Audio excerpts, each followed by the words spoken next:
Huwag kang masyadong mapalagay sa sarili mo. Huwag kang masyadong magtiwala sa asawa mo.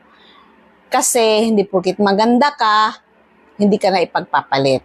So, dapat mga mothers, lagi tayong nakaayos, kahit nasa bahay tayo, dapat lagi tayong maganda, lalo na pag nandiyan si Mr.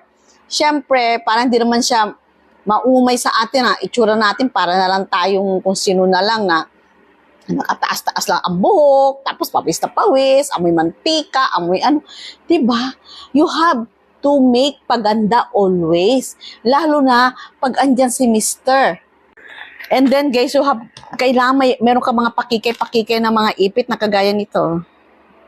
O diba? Kahit nasa bahay ka, maglagay ka ng ganyan. Alam nyo bakit guys? Kasi usong-uso ngayon yan. Yung mga ahasan. At saka talaga marami mga babae, mga malalanditay na kahit alam na nga may asawa, alam na may partner, lalandiin pa rin, aahasin pa rin.